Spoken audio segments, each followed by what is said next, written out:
Meantime, improvements to downtown Monroe mean the closure of the Desiard and Jackson Street intersection. Jason Gregory joins us live with the details. Jason?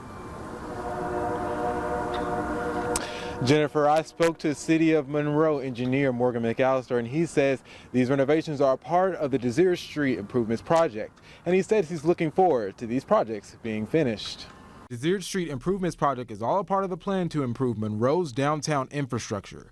Phase 1 of this project started about 5 months ago and will end when intersection of Desiard and Jackson Street is complete.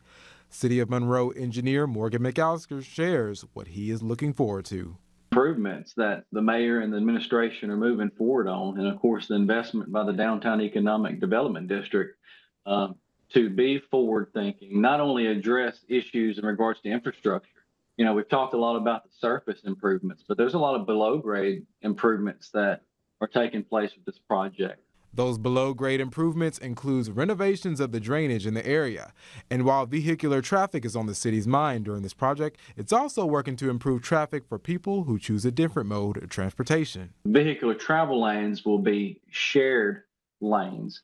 And so you'll see striping and symbols along the vehicle travel path that allows for bicyclists to utilize the roadway. This project is also expected to add more safety in the area. While safety wasn't an issue in the area, McAllister says it's important for the city to be proactive. Time you're able to go in with a project, take for example a street project where there's mill and overlay.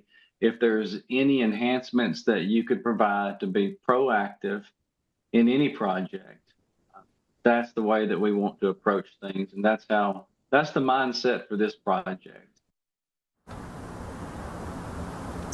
This project is completely funded by the Downtown Economic Development District, and McAllister says it is excited for these projects to be finished and for the investments to move forward.